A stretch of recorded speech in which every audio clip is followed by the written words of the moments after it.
Chelsea jumping to third after their 2-0 defeat of West Ham. Really, the story of this match, story of many Chelsea matches, is Eden Hazard. I mean, 2 golazos, but the first one in the first half, just a total individual effort. A thing of beauty, Craig. At times in this game, he looked unplayable. He really looked, not that he hasn't been on top of his game all the time, but he just looked as if there was another spark tonight. He looked as if he just, the possessions he took up, he wanted to be on the ball all the time. When he was on the ball, he made something happen, whether it was a simple little knock-off to one of the teammates or a 1-2, culminating in the 2 goals, particularly the first one. It was a terrific performance from a guy who we already know is a great player, but he really is, and this is kind of worrying a bit for Chelsea, and we'll get to that in a bit later on the show, is that he is really taking this team on his shoulders. Yeah, it doesn't seem, Shaka, like there's much else outside of Eden Hazard. No, and that's the trouble. And as much as we've kind of spoken about Chelsea and their own deficiencies, and over recent weeks has been whether to play Hudson-Odoi or not, when Chelsea still are as Eden Hazard decides to be, it seems. And when he's in this kind of mood today, and you kind of feel for West Ham, he's just unplayable. And there's nothing that I don't think West Ham could have done, or almost anybody else in the Premier League could do up against Eden Hazard when he's this kind of form. Let's get Ian's perspective here. Maybe we're being prisoners of the moment, but Ian, is it fair to say he's the best player in the Premier League? Well, there's an argument for saying that for sure. There aren't too many better. I mean, he's a tiger you can't tame when he's in the kind of mood he was in tonight. That was just sizzling, even by his sky-high standards, and West Ham couldn't lay a glove on him. It was a terrific performance, and I think he will have been aware that the Real Madrid scouts were watching in the stands, so there might have been some other agenda there, but I think if he is leaving Chelsea, he wants to leave them in a position where they'll be playing in the Champions League next season.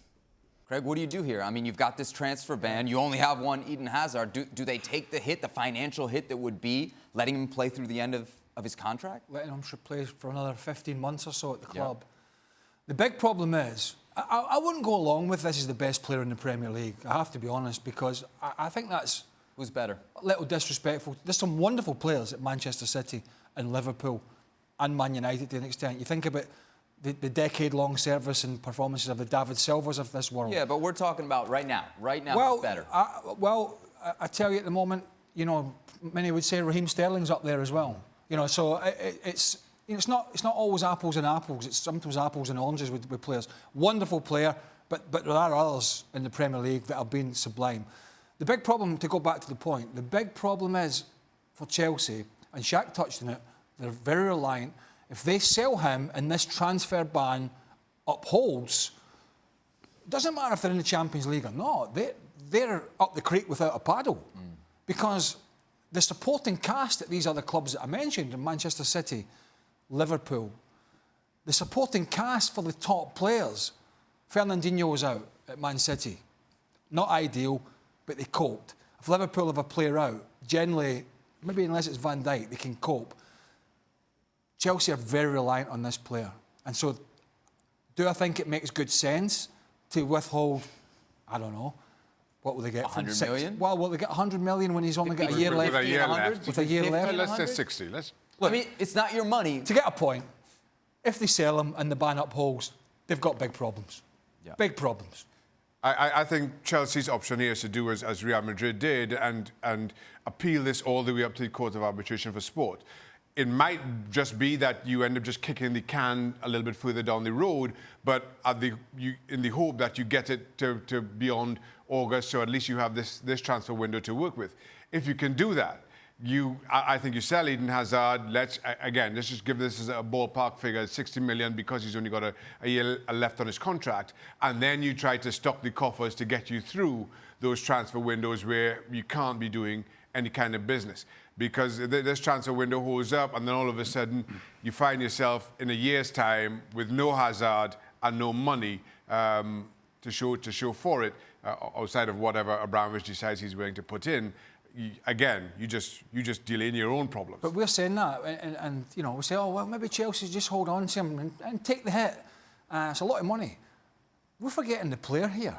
Mm-hmm. Yeah. You know, player has power these days.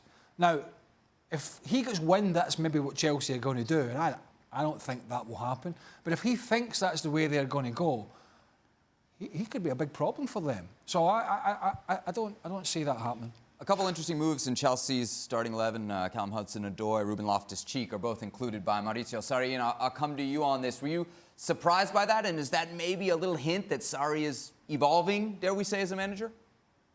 I think he thinks those two players are in exceptional shape and form at the moment. Loftus-Cheek had scored a couple of goals in the previous games, and Hudson-Odoi did very, very well for England. I just think he thought it's the right selection at this time. I don't think he's the type who's going to bow to the pressure from the Chelsea supporters. He thought it was the right team, and he was proved right, and Chelsea are up there in third place. But just going back on Hazard, I think there's one other point here. I think this is not a Johnny-come-lately who's about to walk out on the club. He's given Chelsea the best years of his career, so he wants to go to Real Madrid. I mean, Chelsea and their fans won't see it that way, but maybe he deserves that move after all this time, and if he does leave, it should be with the applause of all those fans ringing in his ears. Oh, I think if he wants to go, he'll get his move. And why wouldn't you? You couldn't deny him a move to Real Madrid if that's the way it is. Chelsea are a great club, but Real Madrid are just in a different stratosphere.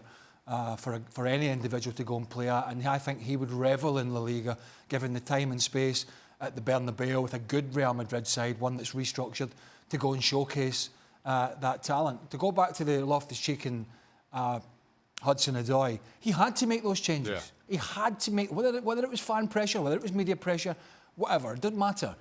He was in choppy waters. There's no doubt about it. No matter what anybody says, Chelsea and Roman Abramovich have got a short fuse, right? So he had to be showing that he's back on an even keel. And I'm afraid the old cut and paste midfield that he was throwing out there of Jorginho, Kovacic or Barkley and Kante just wasn't working. It needed a big, stronger, more dynamic, attacking bit of everything in his game midfield like Loftus-Cheek. And Hudson-Odoi needed game time. He'd proved himself in the Europa League, and by the way, he'd proved himself in a very short spell with his England call-up. And so I think it was only wise. I mean, if I picked up in that Chelsea team today and I saw he'd gone back to basics with the team from 3 or 4 months ago, I'd have been shocked. And that's the thing. When you see those players playing the Europa League, Chelsea were playing 2 months ago. Chelsea's best football was saved for Thursday night, when he had the likes of Hudson-Odoi, etc., on the park. Yet still, he kept going back to the cut and paste midfield, as Craig describes it.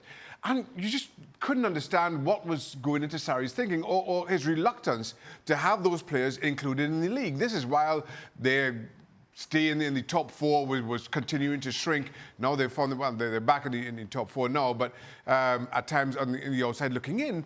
And you just wondered if it was almost in spite of what they were doing, and as if to prove to everybody that I'm the boss, I know what I'm doing, this is my midfield, and this will get us to the what appears to be the holy land of the top 4, which is just a ridiculous approach given the evidence that was on show. Just one more thing on Chelsea. You know, we've seen this Sarri side early in this season have an unbelievable amount of passing stats. And all these people would, not all these people, I'm being very generic here, lots of people who maybe don't know a bit better would roll them out and say, look, great. It's working. Yeah, this is fantastic. No, it wasn't. What we saw in the first half in particular was passing with a purpose, rather than just passing for passing's sake.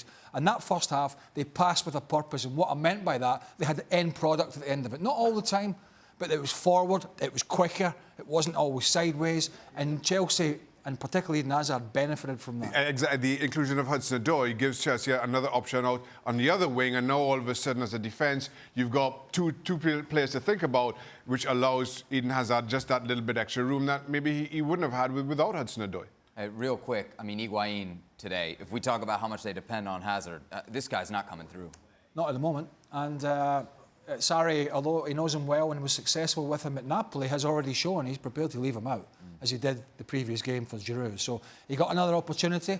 He didn't take a big chance that came his way in the first half when I thought he should have headed it. It was well defended. Well, it wasn't the end, but I thought he should have headed it, and he was a bit reluctant, took it in his chest, and it was well defended. But he's more... At Napoli, I think that would have been in the back of the net, or Juventus, or even Milan. And it's just not quite happening for him at the moment. For more, sign up now for ESPN+.